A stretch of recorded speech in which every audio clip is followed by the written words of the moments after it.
Today I'm going to talk about the top 5 programming language that you should learn as a beginner in 2021. And also I'll be sharing with you the tools that I use to study, and without further ado, let's get right into it. And number 5, we have Java. What is Java?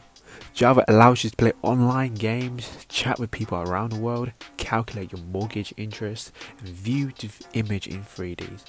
Just to name a few. And you might ask, is Java hard to learn? Just like Python. Java is a programming language that is used to develop many huge platforms. Programmers have opted and favored for Java for decades now. Java is like the most stable language of the two and preferred by many enterprises for developing web applications. Almost all APK files in the Google Play Store you find is developed by Java. Though Java can be used to develop web applications, the language is most commonly used to develop Android applications as well. And the advantage of knowing Java is you can do Android development, object-oriented, security, stack location systems, and multi-threading. And the tools that I recommend everyone to use if you want to learn Java is learnjavaonline.org. Link will be in the description, so feel free to check it out. It basically teaches you the basics of Java and many languages such as Python, HTML, Go, C, C++, so on. Number 4, we have C and C++. They're basically the same, it's just written in a different way. The syntax is different, but they're the same. C++ is the advanced version of C. The advantages of knowing C and C++ is: hold up, wait a minute, something ain't right. They are faster than most of the other programming languages. Portability is a major advantage. It's also the base for any other programming language, such as C#. And the tools that you can use to study C and C++ is Code Academy. It teaches you the basics of C and C++, along with different other languages such as Python and C# as well.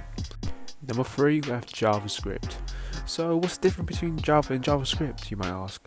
The differences between them are JavaScript is more of a lightweight programming language and Java isn't. JavaScript allows you to insert dynamic text into HTML. It's also known as a browser language. JavaScript is not similar or related to Java at all. Both of the languages have C-like syntax and are widely used in client-side and the server-side web applications. There's only like a few similarities only. And I used FreeCodeCamp to study JavaScript back then, and it's really useful, so go check it out, and it's for free as well, so why not? For number 2, we have HTML and CSS. What is HTML and CSS? It's basically for web designers and for web developers. So what they would do is create a website for companies, and yeah, they'll make money from it. And the syntax is pretty simple and easy to understand once you get a hand on it. Not to mention the tools that I use to study HTML and CSS is FreeCodeCamp. If you click onto the certifications, there are tons of basics that you need to learn. Once you have learned the basics of HTML and CSS, there will be a project that they want you to complete to see where you're at. For number 1, we have Python. Python has the simplest syntax, so you can get a hand on it within 30 minutes. And FreeCodeCamp is probably one of the best websites that you can learn Python as well. If there are points that I'm missing, then please comment down below, let me know.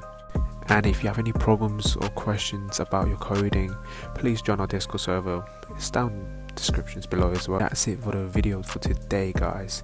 If you guys like the video, please like it and share with your friends about it. And I'll be posting more next week and the week after. Don't forget to subscribe and check out the links below. I'll see you guys soon. Peace.